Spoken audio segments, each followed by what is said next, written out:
AN آقا نبودیم، اینا دور برداشتن.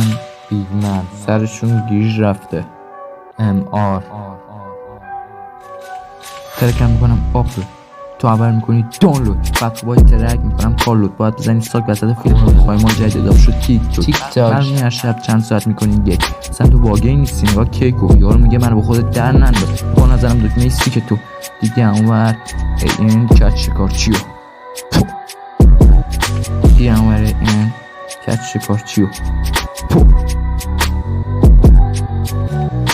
جا مماشونم نداره پسون، ترک دادن قبرسون نمیزه پای زیر قبرسون، جا بیتمن ستون شاید گرفتم از اون تستون، گیرم تو لیبیلو برا بکستون.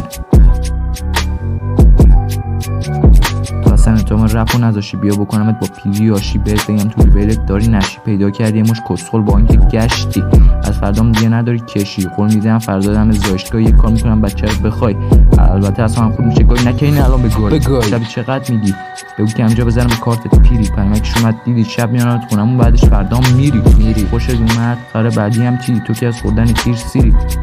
خوب بخور بازم که ریدی، رفیقاتم که کیری، میدونم نمیخونی فقط پیتی، بچه تر از کلوچه کوکی تو دیدی، تو که ترک یه نفر نداری فقط فیتی، چرا از این که میگن افغانی ناراحتی؟ چرا این که میگن افغانی ناراحتی؟ یارو میگه منو به خودت در ننداز، به پا نزنم دکمه سیکتو ترک دادن قبرستون نمیزی پای زیر قبرستون، وای قبرستون گنگم بیل نباید از همون اول میذاشی سر به سرم، از همون روز اولم در حال کردن بخوری زیاد، پایمال جدید میاد، خبر اومد شکارچی شد، این